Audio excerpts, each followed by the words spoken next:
ترک رفع الیدین پہ پھر بھی ضعیف حدیثیں ہیں، اس پہ تو ان کے پلے کچھ بھی نہیں ہے۔ آندھا سے رفع الیدین پہ مسئلہ نہ شروع کیا کریں، جنازے میں سورہ فاتحہ مسئلہ شروع کر دیا کریں۔ بسم اللہ الرحمن الرحیم۔ السلام علیکم۔ اس طرح کی بات جاہل آدمی یا کمینہ آدمی بات کرے گا، جاہل تو اپنے آپ کو مانتا نہیں، یہ اپنے آپ کو کہتا ہے علمی کتاب، یہ تو کمینہ آدمی ہے یہ کہ ان کے پلے کچھ نہیں ہے۔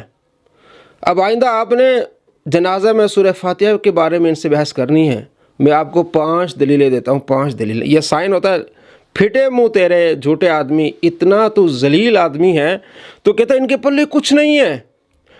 تو نے پڑھی ہے کتابیں؟ اب اس کی نئی ویڈیو آئی ہے مفتی تقی عثمانی کی بغاوت اور تقلید، اس میں وہ گندی زبان استعمال کی ہے، یہ مولوی قرآن و حدیث کے دشمن ہے، جو قرآن و حدیث کی تبلیغ کر رہے کہتے ہیں یہ دشمن ہے، فقہ کو چھوڑو، کوڑے کرکٹ میں اس کو پھینکو، وہ گندی زبان استعمال کی ہے، وہ اپنی جہالت کا اظہار کیا ہے۔ وہ کتابیں پڑھ، موطا امام مالک میں 777 نمبر حدیث ہے، امام مالک روایت کرتے ہیں نافع سے، اور نافع کہتے ہیں کہ عبداللہ بن عمر رضی اللہ تعالیٰ عنہما نماز جنازہ میں قرات نہیں کرتے تھے۔ یہ دلیل، نماز جنازہ میں قرات نہیں کرتے تھے۔ کون؟ حضرت عبداللہ بن عمر۔ لگائے ان پر فتویٰ کہ سنت کی مخالف تھے۔ بھائی نماز جنازہ دعا ہے، اس میں ثنا ہے آپ صلی اللہ تعالیٰ علیہ وآلہ وسلم پر، درود ہے اور دعائیں ہیں، اصل میں دعا ہے نماز جنازہ۔ تو عبداللہ بن عمر رضی اللہ تعالیٰ عنہ نماز جنازہ میں قرات نہیں کرتے تھے، اور یہ سلسلۃ الذہب یعنی گولڈن چین سے روایت ہے۔ اصول حدیث میں جتنی بھی کتابیں، اس میں یہ ایک بحث ہوتی ہے کہ وہ کون سی حدیث ہے جس کی سند بہترین ہو، تو اس میں یہ ہے کہ مالک نافع عبداللہ بن عمر، کہ مالک امام مالک روایت کریں امام نافع سے، امام نافع روایت کریں عبداللہ بن عمر سے، تو وہی گولڈن چین ہے کہ امام مالک نافع سے روایت کرتے ہیں کہ عبداللہ بن عمر رضی اللہ تعالیٰ عنہما لا یقرؤ فی الصلاۃ علی الجنازہ، نماز جنازہ میں وہ قرات نہیں کرتے تھے۔ قرات کس کو کہتے ہیں؟ قرآن پاک کی تلاوت کو۔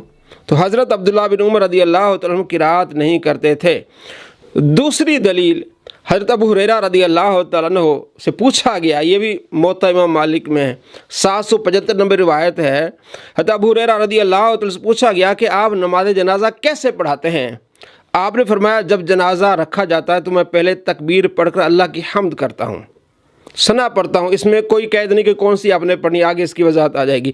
حمد کرتا ہوں، پھر نبی صلی اللہ تعالیٰ علیہ وآلہ وسلم پر درود پڑھتا ہوں، اس میں بھی کوئی قید نہیں ہے، جو بھی آپ درود پڑھنا چاہیں پڑھ سکتے ہیں، اور پھر میت کے لیے دعا کرتا ہوں، اس میں بھی کوئی قید نہیں ہے، صرف 4 تکبیر لازم ہے، بخاری مسلم سے جو ثابت۔ اس کے علاوہ جتنی دعائیں ہیں، درود ہے، یہ مستحبات میں شامل آتا ہے، لیکن مستحب کو یہ چیز لے کے جناب یہ دشمن ہے، یہ جناب فقہ کو جناب کوڑے کرکٹ میں پھینک دو، یہ ایک جاہل آدمی کا طریقہ کار ہو سکتا ہے۔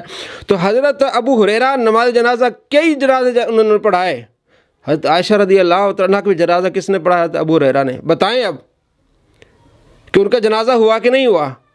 تو حضرت ابو ہریرہ رضی اللہ تعالیٰ عنہ نماز جنازہ کیسے پڑھاتے ہیں؟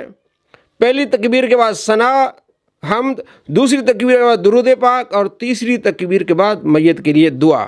2 دلیلیں۔ تیسری دلیل حضرت علی رضی اللہ تعالیٰ عنہ سے۔